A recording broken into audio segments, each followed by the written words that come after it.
Handguns are primarily tools for self-defense, but they're also fun, and some of them come with a certain coolness factor that makes them really special.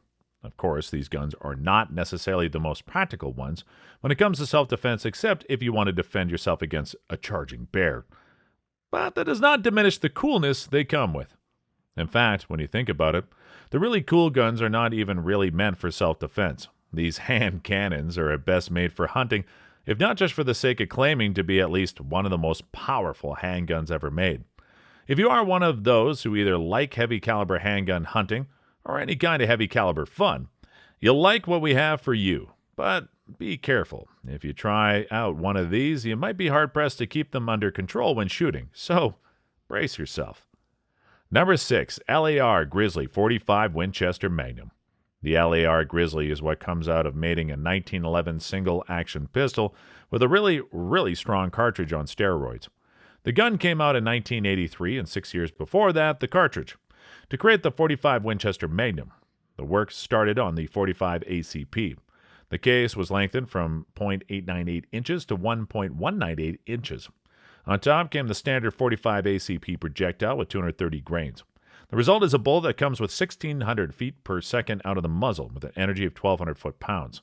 That's around 3 times the energy of your average 45 ACP projectile. Shooting the GRIZZLY, you will immediately feel what it means to unleash this kind of power. Do this on a public range, and you will very soon become the center of the attention of every other shooter. This means you better prepare yourself not only for the heavy kick hitting your hand, but also for the storm of questions you might be forced to answer.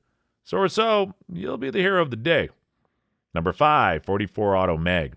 44 Auto Mag is a semi-automatic Magnum handgun that made its appearance before the Desert Eagle. It made it to fame, but that did not keep it from being a commercial failure. The production costs were just too high. The marketing was everything but well managed. Also, it shot the 45 AMP cartridge. That kept it away from the standard 44 Magnum round, which is easy to find. However, the gun is slated to make a comeback, so let's wish it some good luck and hope for better marketing. Number 4, Survivor 475 WILDEY Magnum. The Survivor 475 WILDEY Magnum was a Hollywood star of 1980 and is now attempting to make a comeback. It was used in the 1985 movie Death Wish 3. In real life, the cartridge dates back to 1977 and the gun to 1984. The name of it comes from the inventor Wildey J. Moore. It resembles the Auto Mag in some regards. The action is gas-operated, and with the 475 Wildey Magnum round, it has the same velocity at 100 yards as the 44 Magnum directly at the muzzle. That's quite an achievement, but it was not enough to really catch on then. Number 3, the TAURUS Raging Bull 454 CASULL. 454 CASULL cartridge was developed in 1959, only 4 years after the now legendary 44 Magnum cartridges. However, it took until 1983 until it became widely available.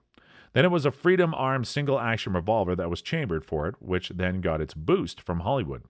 TAURUS took until 1997 to produce its own revolver made for it, Raging Bull, a double-action wheel gun. What makes the Raging Bull and the 454 CASULL so special? It's the mere power and the muzzle flash that comes with it. It generates energy north of 1,900 foot-pounds and is with it a true hand cannon and bear stopper. The muzzle flash and the report when shooting is enough to silence any other activity on a public range. It makes you the one they all want to see. The capacity is just 5 rounds, but do not forget what kind of power you unleash with each of them. Every single one will drop whatever comes your way without breaking a sweat. It'll just be you who is sweating trying to control a gun with 5 shots of these nasty beasts. Number 2, Desert Eagle. The Desert Eagle from Magnum Research does not need any introduction. It's well known from the movies, and it's the strongest auto-loader in production. Chambered in 50 AE, you get a real handful to deal with. If you do think that this mighty round is too much to take, no problem. That does not mean you have to shy away from the Desert Eagle. Just choose one of the other great cartridges it comes chambered for. Those include 44 Magnum, 41 Magnum, and 357 Magnum. Meant for hunting, it was made famous by countless Hollywood movies that make us forget that in real life the Desert Eagle is everything but practical for a shooting exchange. The original caliber was 357 Magnum, and the other chamberings followed over time. Take the kind of power they bring. This handgun is functionally similar to a rifle with a gas-operated closed rotating bolt. This allowed it to shoot cartridges that were before it only safe to shoot from a revolver. When you take a closer look at the 50 AE, you very quickly see why that is. This round launches a 300-grain bullet at speeds of 1,550 feet per second, generating 1,600 foot-pounds of energy. That will reliably stop a bear in its tracks, but also makes for a big and heavy piece of metal with a length of 10.75 inches when it comes with a 6-inch barrel and a weight of 4.4 pounds.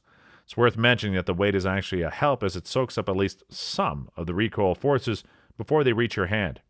Shooting the 50 AE, you will not find much to complain about. But if you choose one of the revolver cartridges like the 44 Magnum or the 357 Magnum, you will very quickly find a fast and often jamming gun in your hand. The reason for that is simple. These rounds come with a wide range of loads generating an equal wide range of energy. For an autoloader to function, well, the range of energy must be very small and stay within tight limits. This means for you, if you want to get one of these beasts, stick to the biggest caliber and keep the revolver cartridges for a revolver. Number 1. Smith & Wesson Model 500. The Smith & Wesson Model 500 is a revolver with an extra large frame that comes chambered for the 500 Smith & Wesson Magnum cartridge, which is itself a beast. With several factory loads, the round manages to generate energy levels north of 2,800 foot-pounds. For comparison, the 7.62 by 51 mm NATO cartridge sits at around 2,600 foot-pounds of energy. The revolver has a capacity of 5 rounds in the cylinder and an unloaded weight of 71 ounces. It's marketed as the most powerful production revolver in the world. Meant for hunting, it uses a muzzle compensator to reduce the recoil, but it still kicks enough. The new shooters might pull the trigger a second time while trying to control the recoil for the first shot. It's strongly recommended not to hand this gun to new shooters. Also, if you shoot it the first time, load it with 1 round first. Get used to the forces it puts on you. There you have it, guys. Some of the mightiest guns you can find. They look really cool in the movie and make you the center of attention at the range. But they're also horribly overpowered for self-defense. If you get one of them, do yourself a favor and shoot them outside at the range or when hunting. One exception can be made for bear country. But here too, consider not using them indoors, as the report will just wreak havoc on your hearing. Do not try to integrate them into your home defense system, and even more so, do not try to carry them concealed. If you own or have shot one of them, sound it off in the comments. Let us all know how it worked out for you. If you're looking for a real fun gun to shoot, you might want to consider one of these monsters and have fun. But be careful. Take your time to get used to the recoil. Freeze! Atlanta PD! Get on the ground! Hands behind your head! Fingers laced! You better lace them! Lace them! Shoot the gun. Okay, all right, ready? Here we go.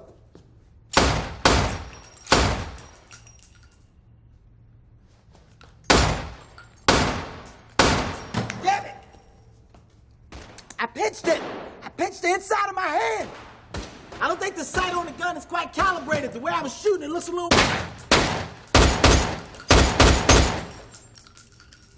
Yeah, it's off by a centimeter or 2.